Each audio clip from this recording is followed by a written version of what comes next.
Today is the wedding of the century for my little sister, Brianna. She's wearing a custom Vera Wang gown, a dress that was supposed to be mine, tailored to my exact measurements. Standing next to her is Julian Sterling, the man the Thorne family used the dirtiest tricks to rip away from me. My mother, Eleanor Thorne, is flashing her most perfect smile for the cameras. She's soaking up the glory, convinced that I'm still rotting away in a gray cell at Greystone Asylum. But she's wrong. I'm standing right here, hidden in the shadows of the tech booth, feeling the cold metal of the LED screen remote in my palm. My old, tattered coat soaked in rain, and the smell of humiliation stands in bitter contrast to the gold-plated cathedral outside. My thumb is resting on the trigger. One more press, and the empire of lies they built will crumble at their feet. They wanted a grand ceremony? I'm going to give them a public execution that New York's elite will never forget. St. Jude's Cathedral today is nothing but a carefully staged theater of lies. Everything is gold-plated, from the ancient oak pews to the endless white satin ribbons lining the aisle. The air is thick with the scent of white lilies, the flower my mother, Eleanor, always forced me to love because they symbolized purity. Purity? What a joke. Peeking through the gap in the control booth, I see her standing among billionaires and New York Times reporters. Every move she makes is calculated to the millimeter, a fake elegance covering a rotten heart that craves nothing but power. Eleanor Thorne isn't just a mother, she's an architect of social dreams, a woman willing to crush anyone, even her own blood, to keep her seat on the boards of billion-dollar corporations. Under the massive, glowing crystal chandeliers, Brianna looks like an angel stepped out of a painting. That $100,000 wedding dress I once dreamed of wearing is now hugging the body of the person who stabbed me in the back. She's smiling the smile of a hunter who just won the ultimate prize. Beside her is Julian Sterling, the perfect gentleman of Manhattan high society. But in reality, he's just a pawn in a political contract between the Thorne and Sterling families. They look stunning, happy, and absolutely disgusting. The golden light hits them perfectly, making them the symbols of perfection that the American public always hungers for and worships. The contrast here is both ridiculous and bitter. While they sip the world's most expensive champagne, I can still taste the dried blood and dirt on my fingertips. My skin is pale, covered in faint scars from the nights I was forced to take sedatives at Greystone. Every breath I take carries the chill of the basement, a world away from the luxury filling the hall. I am a ghost in my own home, a stain they tried to wash away with money and power. Standing among high-tech electronics in my ragged coat, my sunken eyes reflecting the glow of the control panel, I am a dark, twisted image right in the heart of this sanctuary. Suddenly, a heavy footstep sounds right outside the tech booth. My heart thumps 1 beat, 2 beats. Anyone in there? A security guard calls out, his flashlight beam sweeping through the crack in the door. I hold my breath, pressing myself into the darkest corner between the tangled cables, feeling the electric hum of the machines fuel my anger. A second feels like a century. He grunts and walks away, probably thinking it was just a rat in the dark. That near miss didn't scare me. It made my blood boil even hotter. It's a reminder that there's no turning back. Everyone in this hall is busy with their phones, ready to capture this historical moment for Instagram to show off their wealth and status. They have no idea they're about to witness the biggest downfall of the decade. That crowd is the jury, and social media will be the guillotine.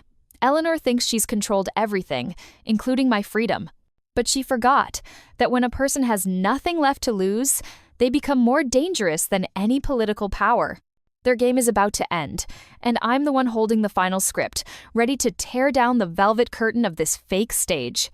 To me, memories feel like shards of broken glass, sharp and ready to pierce my heart every time I touch them. 3 years ago, Avery Thorne wasn't a filthy fugitive. I was the golden heir to the Thorne empire, the pride of the family, and the woman Julian Sterling knelt to propose to under the Hamptons' sunset. But in the world of the 1%, family and love are just items with price tags. When my father died suddenly and left his entire empire to me in his will, my mother and sister signed my death warrant. They couldn't accept that I, the stubborn one with a conscience, would hold the family's lifeblood. I remember that night perfectly, the smell of expensive red wine mixed with sandalwood in Eleanor's study. She didn't look at me like a mother. She had the cold eyes of a predator watching trapped prey. "Avery, you're too much like your father. Too rigid, too much conscience," she said, her voice terrifyingly calm. In a single night, my life collapsed. They staged a perfect script, fake financial reports showing I'd embezzled millions, and a cleverly edited video making me look like a drug addict in a crazed high. Every door in high society slammed shut in my face, leaving only darkness and contempt. But the deepest cut came from Brianna. She put on a world-class performance for Julian, acting like a poor victim threatened by her insane older sister. I stood there, looking at the man I loved, seeing the disgust in his eyes as he believed their lies. There was no fair trial for me. In the world of the American elite, cancel culture is faster and more brutal than any legal sentence. I was stripped of my inheritance, erased from every social list, and tossed into Greystone under the guise of emergency psychiatric treatment. The police sirens and flashing red and blue lights that night were the last things I saw of the free world before the darkness took over. The most painful moment wasn't being dragged away by security, it was seeing my father's portrait on the wall. He built everything with integrity, but now, his legacy was being trashed by his own family. Eleanor and Brianna didn't just want the money, they wanted to erase me to seal the alliance with the Sterlings. They turned me into a stain to be scrubbed clean, a ghost to be buried. Standing in the shadows of the cathedral today, watching Brianna wear the luxury built on the destruction of my life, I feel a pain that goes bone deep. But that pain is quickly replaced by a freezing coldness. They taught me that in this world, the truth doesn't matter as much as how you tell the story. They told a story about a crazy sister to steal everything. Well, today, I'm the one telling the final chapter about the downfall of traitors. I watch Brianna's every step down the aisle. Each step feels like she's stomping on my soul, but I'm not crying anymore. My heart turned to stone a long time ago in the white rooms of Greystone. This hatred has become my only reason to live a dark, smoldering fire waiting for this exact moment to explode and burn down the entire kingdom of lies they rule. Greystone wasn't a hospital. It was an underground vault for people who were inconvenient to New York's high society. There, sunlight was a luxury, and time was measured by the bone-chilling ring of a bell for medication. The white walls were so clean they were terrifying, reflecting the emptiness in the souls of the prisoners. They called it therapy, but I called it a slow execution of personality. Those little blue pills the nurses forced me to swallow every morning didn't calm me down. They just turned my mind into a thick fog where memories of betrayal were slowly eaten away. They wanted Avery Thorne to die so a quiet ghost could take her place, someone who could no longer demand justice or threaten their power. Eleanor visited me exactly once in 2 years. She stood there in a sharp Chanel suit, completely out of place against the smell of bleach and the misery of the asylum. She didn't hug me, and she didn't ask how I was. She just looked at me through the reinforced glass with a fake pity, the kind of emotion she usually reserved for broken furniture. "Avery, you should just accept this reality. It's the best way to protect the Thorne family name," she said, her voice as cold as a financial report. The family name. That toxic religion she worshipped more than her own daughter's life. That was the moment I realized that motherly love in this family was just a business contract that could be canceled at any time if it stopped being profitable. During the long nights in solitary confinement, when the side effects of the drugs made my muscles twitch and reality began to blur, I started hearing Brianna's laughter in my head. I could picture her walking through my Manhattan penthouse, touching my father's art collection, and lying in my bed with Julian Sterling. She was enjoying the fruits of my suffering. Instead of burning me out, that rage became a cold fuel that kept my mind sharp through the haze of sedatives. I started training my memory, silently organizing every tiny detail I knew about the Thorne family's illegal business deals, preparing for the day I'd escape that iron cage. I learned to spot the gaps in the security system and eavesdrop on the medical staff's gossip to find their weaknesses. I was no longer the soft Avery Thorne of the past. I was turning into something else, an enemy Eleanor and Brianna would never see coming. With every bland meal and every forced injection, I carved a new scar into my will. I told myself I had to live not because I wanted a life, but because I wanted to see them fall. Greystone thought they could break a person, But they accidentally created a monster with the mind of a genius and the ruthlessness of someone who had tasted hell. The real turning point came when I saw an old Vogue magazine in the common room. On the cover was Brianna and Julian, glowing, with a headline that read, "Wedding of the Century. The Thorne-Sterling Alliance." Seeing her winning smile sent a jolt of electricity down my spine. I was no longer a pathetic victim. At Greystone, I learned that people who try so hard to look perfect are usually hiding the ugliest secrets to protect their image. And I, Avery Thorne, would crawl out from the ashes of my life to make sure that Alliance became the grave of their careers. My silence at Greystone was just the roar before the storm they're about to face. Freedom didn't come to me like a Hollywood miracle.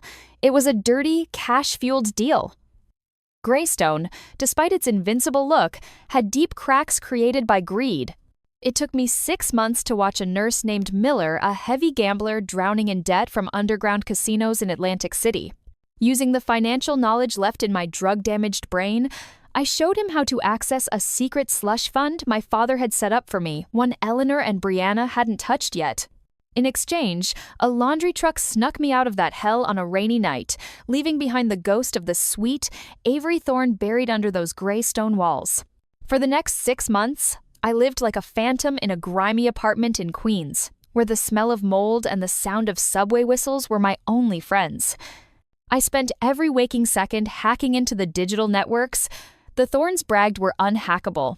Eleanor thinks she can buy everyone's silence, but she forgot that in this age, every financial transaction leaves a digital footprint that never goes away. I found shady wire transfers and million-dollar bribes to zoning officials to get the Thorne Plaza project approved illegally, ignoring environmental and safety rules.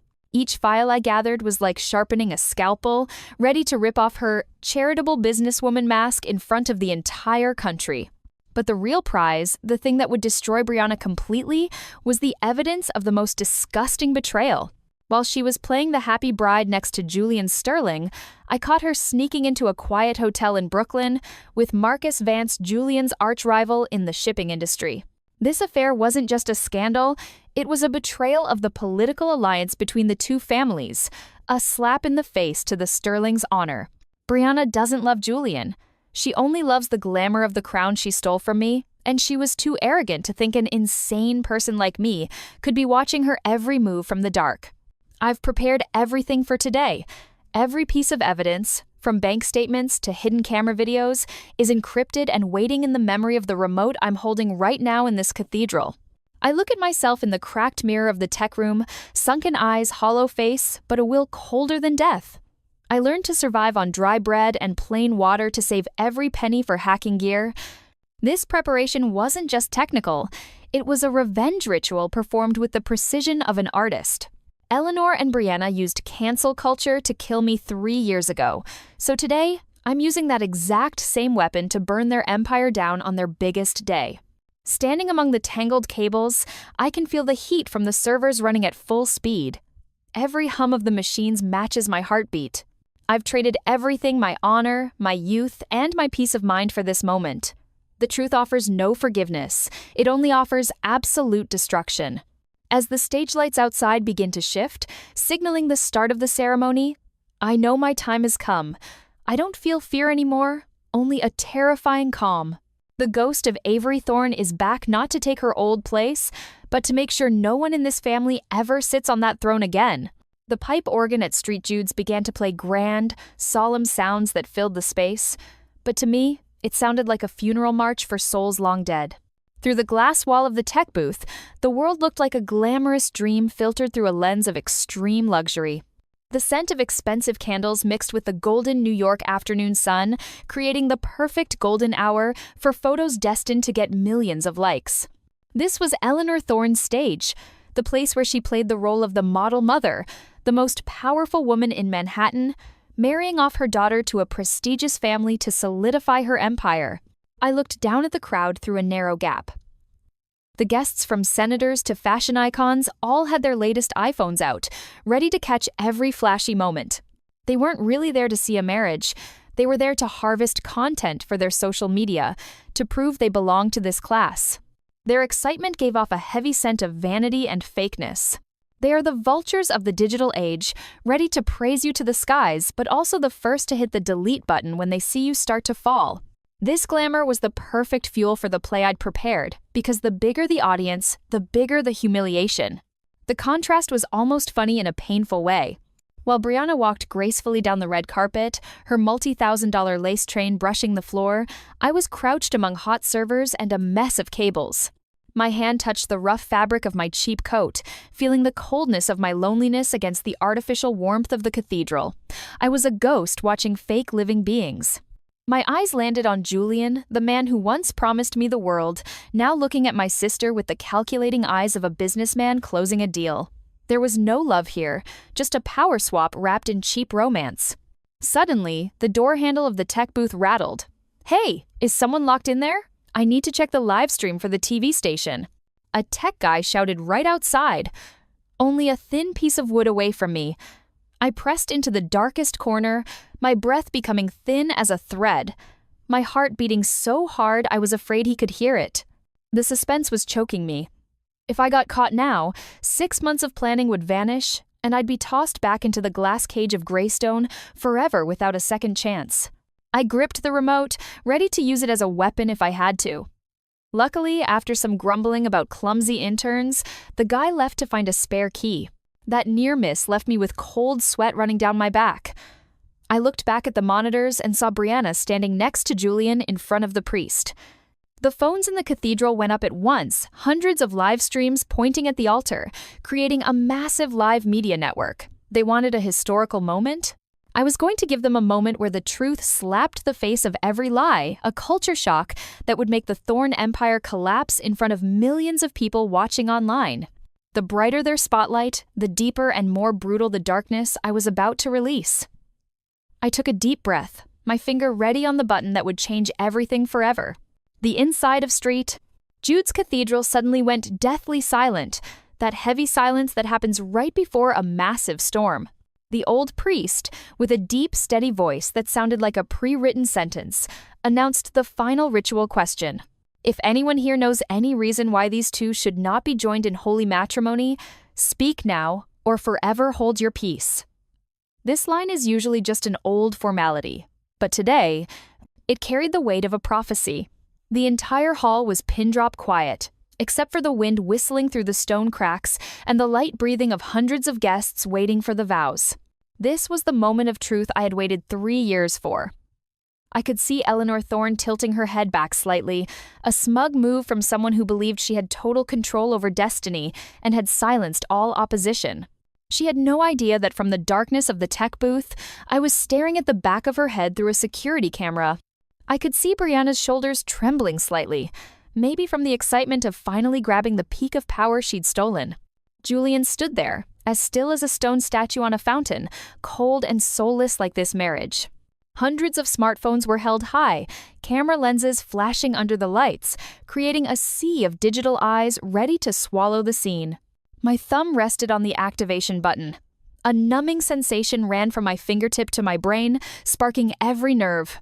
For a split second, my late father's image flashed in my mind, his kind eyes, the only light I ever had in this rotten family.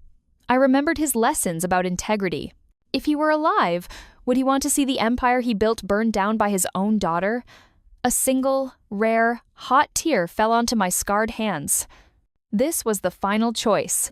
Forgive to save my father's legacy, or destroy to get justice for myself? The inner struggle made my hand shake for a moment, but just as the priest began the next sentence, "Since no one has objected," the pain of 3 years trapped in Greystone hit me like a black wave, washing away any doubt. The smell of sedatives, the screams of patience in the night, and Eleanor's smug smile the day she abandoned me, froze my last bit of pity.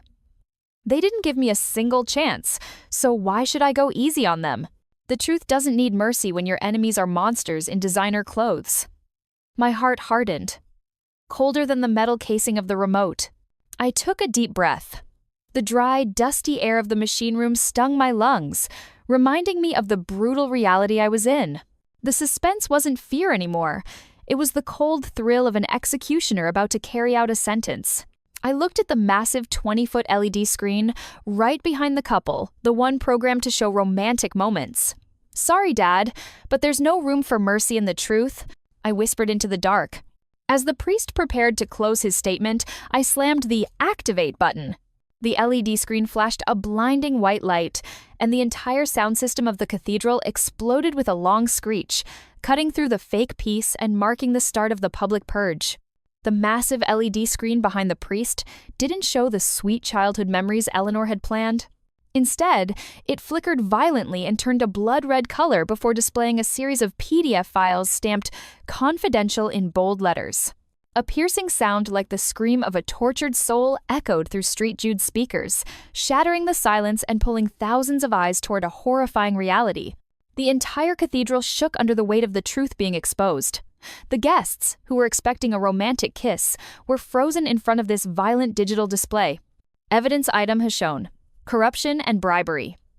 My voice, processed to sound deep and soulless like it was coming from beyond the grave, boomed with authority through the surround sound system. On the screen, bank statements from Eleanor Thorne's offshore accounts appeared clearly, with million-dollar figures dancing in front of everyone. The bribes to zoning officials in exchange for illegal Thorne Plaza permits were laid bare for hundreds of phone cameras currently live streaming. Eleanor stood frozen, her perfect face cracking under the relentless camera flashes. This was cancel culture at its most brutal.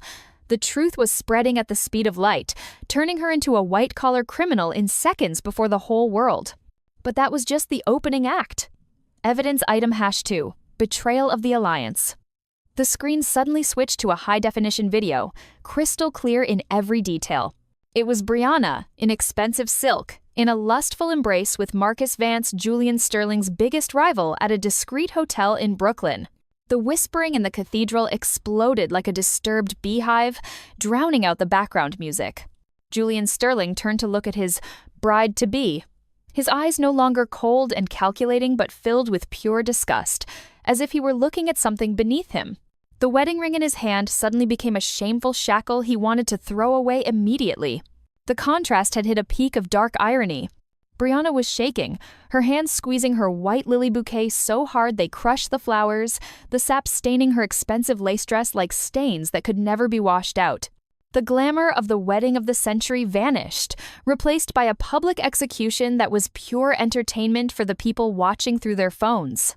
Standing in the shadows of the tech booth, I saw tens of thousands of negative comments flooding the guests' live streams. The Thorne Empire is falling. Disgusting. Where is Avery Thorne? What did they do to her? Social media was exploding, and every share was a knife in the heart of the Thorne family. My mother tried to scream, ordering security to shut down the screen, but I had locked the entire system from the inside with an unhackable code. She spun around amidst the camera lights, pointing at her like loaded guns, with nowhere left to hide. The reputation she had traded her daughter's life and freedom for was crumbling like a sandcastle in a high tide. This downfall wasn't just a financial scandal. It was a social execution carried out by the very weapon they had used to destroy me. I smiled a dry, bitter smile in the darkness of the machine room. Finally, the truth was doing its job, destroying everything fake. Street Jude's cathedral, once a symbol of dignity and power, had turned into a bloody arena for reputations. Eleanor Thorne's screams sounded lonely amidst the whispers of contempt and the constant clicking of camera shutters. She was no longer Manhattan's Iron Lady. Her expensive foundation began to melt under the sweat of panic, revealing the wrinkles of cruelty she had hidden for so long. "Turn it off. I'm ordering you to turn off that garbage right now," she shrieked at the staff, but no one moved. Everyone was too busy live streaming the moment, knowing this was the kind of content that would make them famous. The elite crowd that used to kiss her feet now looked at her like she was toxic, backing away to avoid being stained by the spreading shame. On the altar, Brianna Thorne collapsed. Her white Vera Wang dress was now stained with black mascara tears and the dust of the stone floor as she crawled toward Julian in desperation. She didn't look like a bride. She looked like a broken doll tossed into the trash bin of history. Julian Sterling didn't move to pick her up. Instead, he took a step back, his cold eyes scanning Brianna like she was an expired product with no value. "The contract is over. Never call my number again," he said quietly. just loud enough for her to hear, before turning his back and walking away without a second look, leaving her in the ruins of her power dream. The Sterling family would never let their name be attached to a stain like this. The chaos reached a peak when security guards began using sledgehammers to break down the tech booth door where I was hiding. The sound of steel hitting wood echoed each hit, matching the beat of my heart, strong, steady, and determined. I felt a flicker of fear, but it was quickly swallowed by a cold, deep sense of satisfaction. I looked through the crack of the splintering door and saw Eleanor trying to hide her face from the phone lenses pointed at her like gun barrels. On social media, the hashtag number #ThornExposed began to trend worldwide, with millions of posts slamming the fakeness of the ultra-rich. The Thorn Group's stock price began to freefall, wiping out billions of dollars in wealth in just a few minutes. A painful moment passed when I saw my father's portrait in the outer hall, where he was smiling kindly. I realized I had just burned down the name he was so proud of, but that was the price for pulling out the cancer eating his legacy. Tears fell, mixed with the bitter smile of someone who had just carried out a death sentence for their own family. When the tech booth door finally burst open with a loud crash, I didn't run or hide. I stood tall among the wires and machines, the remote still gripped in my hand like a sword that had finished its mission. I looked straight into the eyes of the stunned guard. It's all over. The scene that followed was perfect chaos. Eleanor was surrounded by reporters as she tried to escape through the back door, while Brianna sat on the floor, her eyes blankly staring into nothing. The Thorn Empire had fallen, and I was the last one standing in the graveyard of vanity. The live streams continued to beam their humiliation to every corner of the world. Justice had been served, but it didn't bring joy. It only brought a haunting silence to my soul. I looked at the wreckage I had created, feeling the weight of the truth as it crushed the lies that had lived for too long. I stepped out of the control booth as the oak doors finally splintered under the heavy hammers. The guards froze, stunned by the sight of a ragged but powerful woman they thought had rotted away in an asylum. I didn't run, and I didn't bow my head. I glided past them like a ghost, my old shoes making sharp clicking sounds on the cathedral's marble floor. The entire hall was a scene of horror. Julian had vanished with his crew. Brianna lay among the crushed flowers like a ruin, and Eleanor, my powerful mother, was desperately grabbing at guests, begging for help that wouldn't come. In this world, when your reputation catches fire, your elite friends are the first to watch the show and enjoy the warmth of the flames before walking away. I stopped right in front of Eleanor. She looked at me, her eyes red with hate and shame, her lips trembling without words. I didn't feel the satisfaction I had imagined during those long nights at Greystone. I only felt a deep, hollow emptiness. "You won, Eleanor," I said, my voice as flat as a winter wind blowing through skyscrapers. "You always wanted the Thorn family to be the center of New York. Congratulations. Today we broke every viewership record in the world." A single tear rolled down her cheek, taking her expensive makeup with it and revealing the aging, cowardly woman who had lost everything. I turned my back and walked away, leaving behind the desperate screams of the woman who used to be my whole world, now just a hollow shell in the ruins. Outside Street Jude's, the New York night air hit my lungs cold and strangely refreshing. The camera flashes from TV news crews and bloggers surrounded me, creating a chaotic sea of light. On digital news sites, the headline, "The Fall of the Thorn Empire," was already at the top with shocking photos. Social media did the rest. Brands were cutting ties, and federal investigations were officially launched against Eleanor. I walked down the steps, feeling the weight of the last 3 years melt away with every step.